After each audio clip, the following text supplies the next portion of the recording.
everybody. Today I would like to discuss a new experiment, and the name of your experiment is thermal analysis. In the thermal analysis is the branch of the material science, and in which we study the properties of the material as a function of the temperature and the types of the thermal analysis, and mainly four types of the thermal analysis. First one is the DSC and TGA and DTG and DTA. Today I will focus only on the TGA, and the full form of the TGA, thermogravimetric analysis, and the basic principle of the TGA is that the mass of the substance is measured as a function of the temperature. If we draw a graph between the weight loss versus the temperature, and it is known as the TGA graph, and during the TGA process two types of the transition takes place. First one is the physical transition and second one is the chemical transition. In case of the physical transition, first one is the evaporation and vaporization and sublimation take place, but in case of the chemical transition, oxidation, degradation and the reduction process take place. And now we let us move on the experimental setup, and it is the experimental setup for to take a to take the reading of the TGA, and it consists of the first one is the tabular from the furnace, and is the electronic balance, and it is the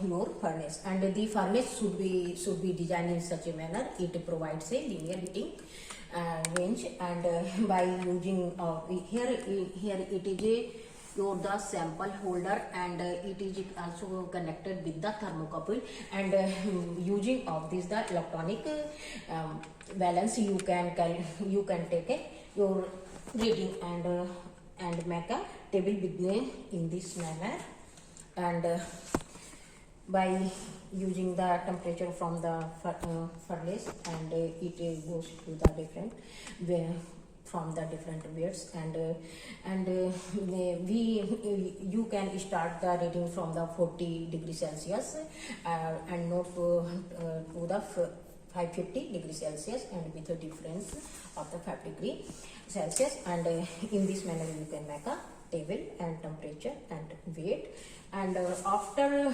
taking the reading we can draw a graph between the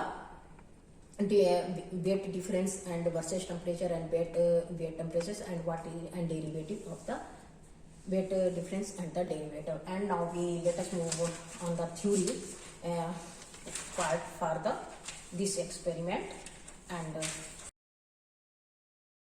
okay. Here we have taken a sample. The name of your sample is magnesium oxalate dihydrate, and the formula of the magnesium oxalate dihydrate is Mg(C2O4) into 2Hd, and the decomposition of the sample in this manner. Mainly the magnesium oxalate is decomposed in two steps. First one is this one, Mg(C2O4) into 2H2, and after heat Mg2 is breaks into two parts, and Mg(C2O4) plus 2H2. After that the reaction goes, and MgCO3 plus Cu, and after that MgO CO2. There is the gas, and it is the also get, and MgO is a stable component, and you can see and a overall reaction of this compound in this manner. First we MgCO2 into H2 at 150 degrees Celsius, and then the final product is MgC2O4. After that MgCO3O4, and the final product is stable, and which is known as the magnesium oxide. And some molecular weights are here, which are most important to calculate the how much chemical is left, and this is the MgCO2O4, and the molecular weight is 148.3, and for the MgO 40.3, and CO2 44, and 2H2 in 36, and CO is and 228. Now we can calculate how much the material is left after TGA, and here the initial weight of the MgCO4 into 2H2 over our 275 mg, and final weight left in the 74 mg. And first we calculate theoretically this, and Now the weight loss can be calculated by using this formula, and molecular weight of the magnesium oxalate minus molecular weight of the MgO upon MgO, and molecular weight of the magnesium oxalate, and after calculation we get the weight loss of this 72.82%, and experimentally.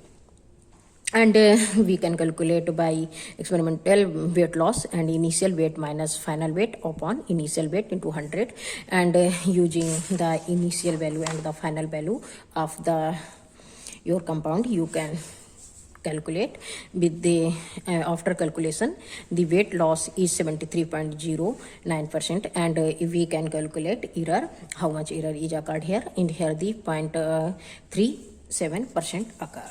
Now we discuss about a graph, and this is a graph which I draw between the weight versus temperature, and here the different types of the regions are here. First one is the H2 evaporation, after that stable MgC2O4 and CO2 evaporation and the stable. And first we on the basis of the temperature 40 to 200 degrees Celsius, gradually loss of the weight due to the moisture up to 100, and further due to the removal of the water. And you can see here this one is the H2 evaporation. After that, and 200 to 350 it shows the stable nature, and which is the MgC2O4. After that 350 to 450, yeah, it is very clear CO plus CO2, the gas evaporation is occurred, and after that a stable compound found, which is known as the MgO.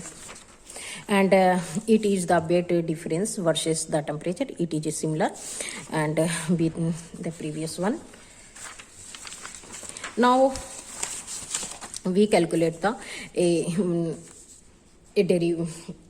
a derivative data and versus the temperature, and here the two peaks arises. First one is the 170 corresponding to the water, and it shows the evaporation of the water, and second one is the 410 degrees Celsius, and it shows the evaporation of the carbon monoxide and CO2 gas, and it overall the a derivative weight loss curve can be used to tell the point at which weight loss is most apparent, and so it is the with the help of this we can calculate the most apparent point. And the many applications of the TJ is possible, and it's just like a physical transition and chemical transition, and we can calculate the purity of the material and thermal stability of the material by using this. This was my message for you, and I hope enjoy the experiment, and thank you.